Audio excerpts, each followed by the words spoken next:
Welcome back to the Relaxing Ghost channel here on YouTube. Today we have episode 33 of the Attitude Era Review series. That's right, we are back here with Armageddon 1999. A good way to end 99 with Armageddon. You know, this year was full of ups and downs. I feel like they never really got the ball rolling the way they needed to. But towards the end of the year, things really turned the page. You could feel the momentum turning in their favor. Couple of big shows to end the year. So, the beginning of the year, it's really hard to get into. The Rumble wasn't the best. WrestleMania wasn't the best. Over the Edge, was a disaster. But July, August, very good shows. We had No Mercy here and now Armageddon. I'd probably put this in one of the top 5 shows of the year. I'd probably do it. So this was from the Natural Car Rental Center or something like that. The National Car Rental Center. What a weird name for a arena. This was in Fort Lauderdale, Florida. 17,054 fans. Good crowd for most of the event. Like I've said before, a lot of these pay-per-views during this time, we had hot crowds from beginning to end. There was never really a dull moment. So after this pay-per-view, I'm going to be doing a little 1999 year in review, similar to like I did for 98. That video was a while back, so if you haven't seen it, check it out. I'll put a link when I do the year in review for 99. So really cool video coming up. The main program going into Armageddon here was Triple H versus Mr. McMahon. No holds barred for pretty much Triple H would stay away from Steph. If he lost or if he won, he would get a title shot. So pretty big stakes in this match. And this would be Mr. McMahon's, I think, 4th or 5th main event of the year. Yeah. He was in the main event of the Rumble, which he won. He was in the cage versus Austin. He was in the ladder match at King of the Ring. Was he in any more? So that's four main events for Mr. McMahon. Yeah, what a weird year for WWF. So we have the Rock and Sock connection. The Big Show is the WWF champion at this time, who won it at Survivor Series in a kind of swerve victory. This is one of my favorite times in the WWE, with the Big Show jumping on the casket with the Big Boss Man and at the funeral home and all that. So this show starts off with a tag team battle royal. We got 16 men, 8 teams, and the winner would get a tag title shot at the Rumble. Edge and Christian, the Dudleys, Hardys, Acolytes.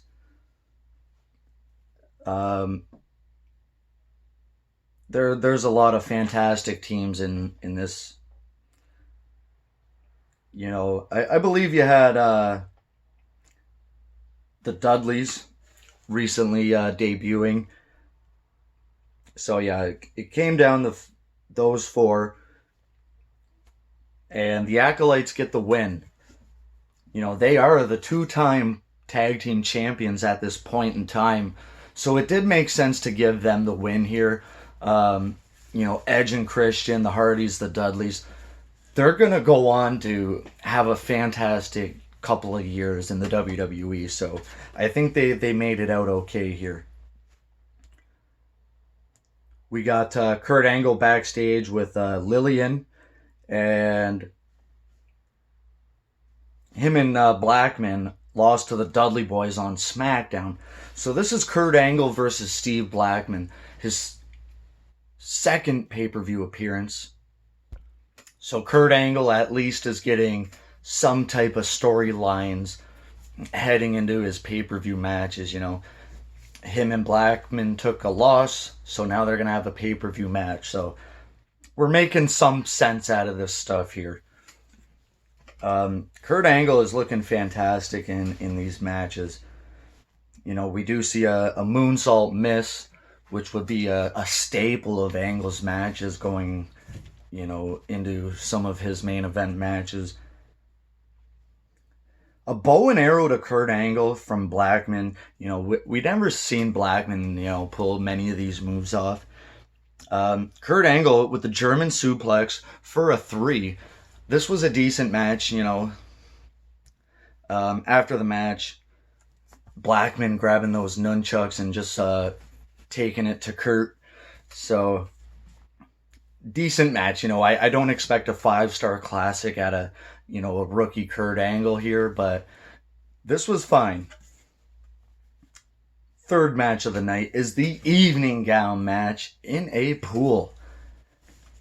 So, going back to, you know, being 12 years old, this was pretty crazy at the time. We had Mae Young and Moolah as the guest referees. This is I believe, a fatal 4-way. You know, 4 corners, evening gown match. The champion Ivory versus Jacqueline, BB, and Miss Kitty. So, yeah, this is where it happens. And, you know, whatever, the match is what it is.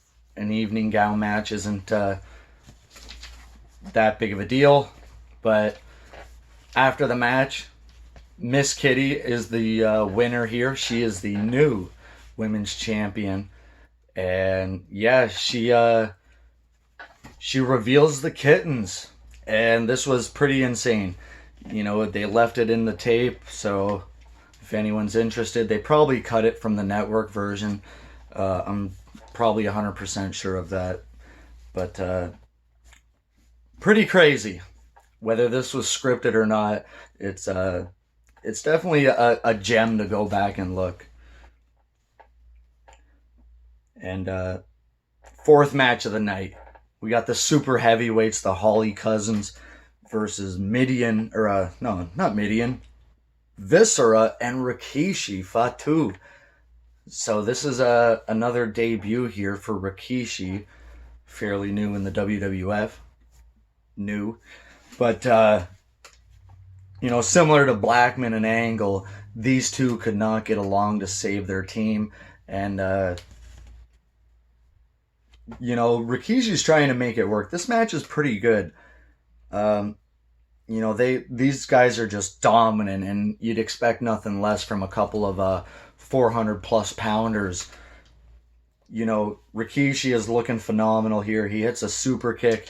His Emerald Fusion, you know, sit-down pile driver he used to do. I always loved that move. And Rikishi's taking out the Hollies. Viscera with the heel kick ends up costing Fatu the match. And they end up brawling to the back. So we'll probably see more of them on Raw and SmackDown. Fifth match of the night for the European Championship. The British Bulldog, yeah. Bulldog here is actually the European champ. A lot of people probably forgot about that. Because this was not the best of the Bulldog. I hate to see it. I hate to talk about this era of the Bulldog. But,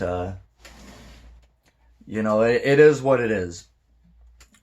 It's D'Lo Brown, Val Venus, and the Bulldog here. And I thought this was actually a decent match.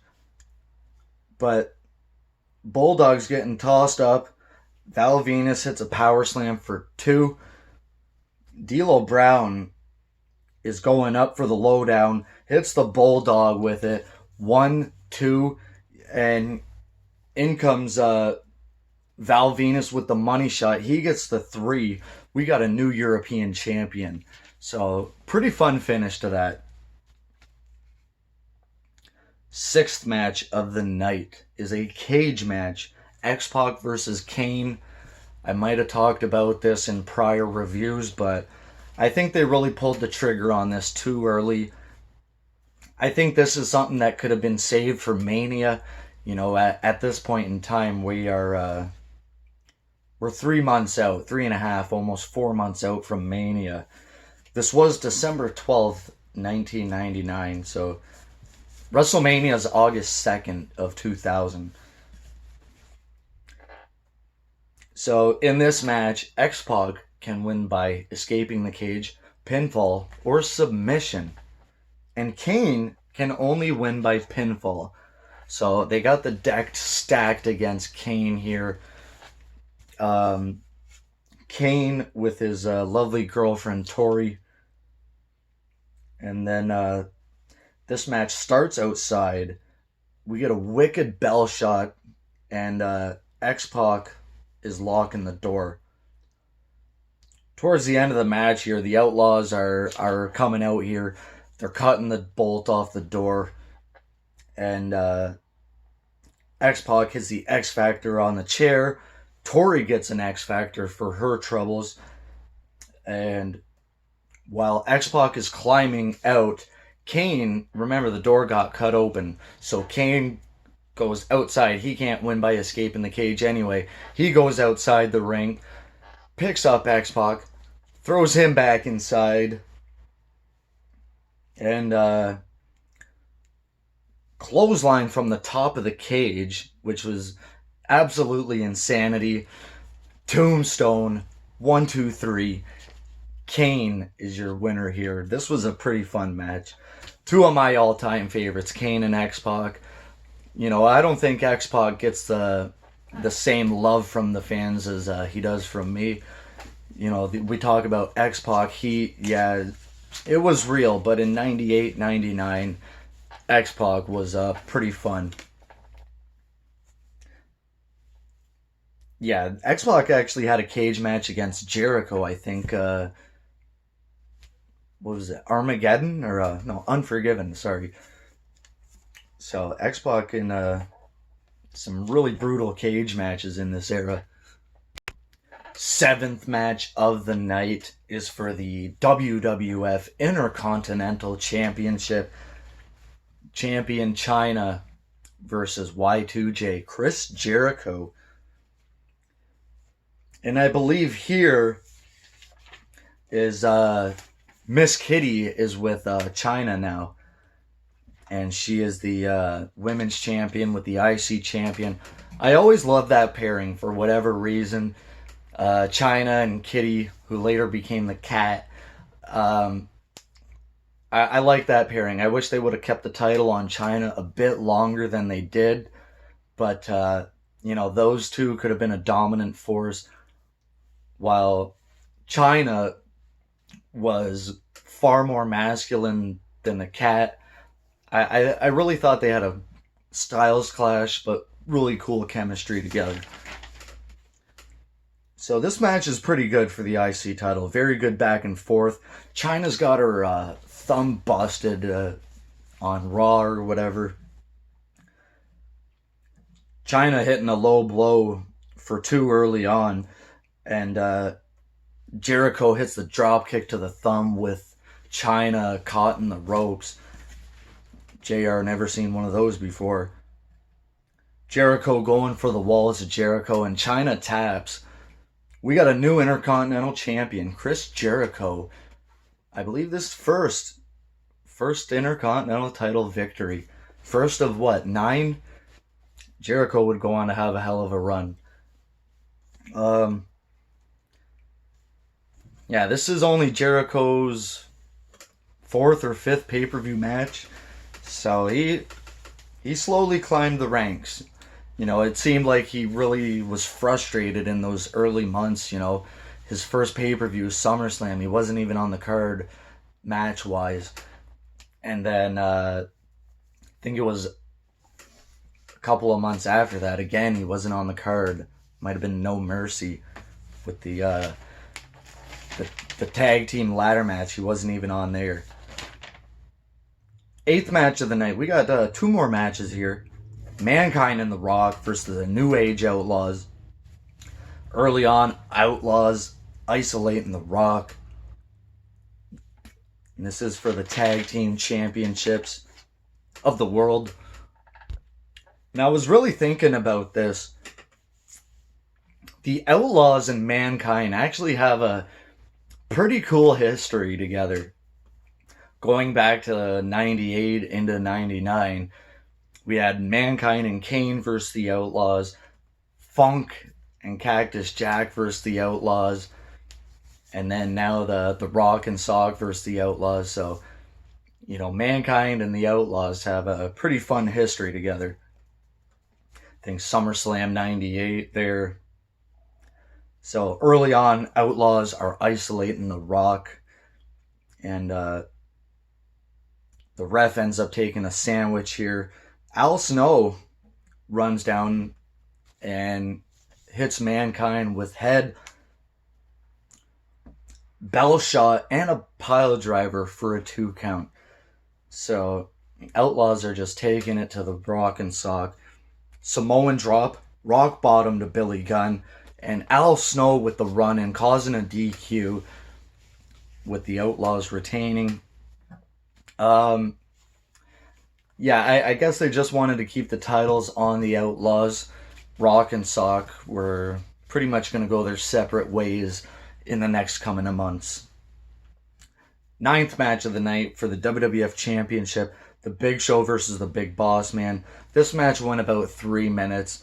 Nothing too crazy here, but Prince Albert taking a chokeslam through the Spanish announce table, and the Big Show chokeslam to retain the title. Big Show would end up losing the title, I think, 3 weeks later on the first Raw of the new millennium. And the main event, no holds barred, Triple H versus Mr. McMahon. This crowd was just insane for this match. It seemed like all the things Mr. McMahon done up to this point, he completely turned his character a 180. You know, he could still be that heel prick, but at this point, he was a pretty full-fledged babyface. So Triple H and McMahon, McMahon with the powder to the eyes to start the match. They go into the crowd. Mick Foley brings a shopping cart full of weapons. And this is kind of where that thing with the Outlaws started coming with the... going back to SummerSlam 98, Mr. McMahon is walking through Madison Square Garden. He's giving Mick Foley all these, you know, different items he can use against the Outlaws. And here's Mick Foley returning the favor. You know, we see the trash cans. And this is a really cool stage design. This is where they really started upping their game in the stage designs. You got tanks, helicopters, there's little rifles out there, there's all kinds of awesome stuff. Yeah, little machine guns. And Mr. McMahon ends up taking a fall into a bunker. He takes this nasty whack from one of those spinning machine guns right into the side of the head. I mean, that just looks so nasty. You could probably throw up watching it. Sledgehammer to the head for 3, and Triple H is your winner. This was no wrestling match. This was just a straight up fight. We go off the air. Triple H and Stephanie McMahon are embracing each other while Steph was down there at ringside for the majority, pretty much all of the match, you know. So she turned towards the end, and this is the beginning of the McMahon-Helmsley era. 2 hours, 48 minutes. I'm going to give this a 7 out of 10. Thought this pay-per-view delivered. It was probably, you know, one of the top 5 pay-per-views of the year, like I said. Triple H and McMahon, definitely check that match out. Highly recommend that one. But Jericho winning the IC title was great. And so, following the 1999 pay-per-views, we're now into 2000, one of the best years of all time. My personal favorites definitely come from 2000. So we got the Rumble 2000 coming up, No Way Out 2000, WrestleMania 2000. We got a great few episodes coming up. And then Backlash, Judgment Day, King of the Ring, not so good, but we got 5 pretty good shows coming up. Let me know your thoughts on Armageddon 99. As always, guys, we'll talk to you later. Peace.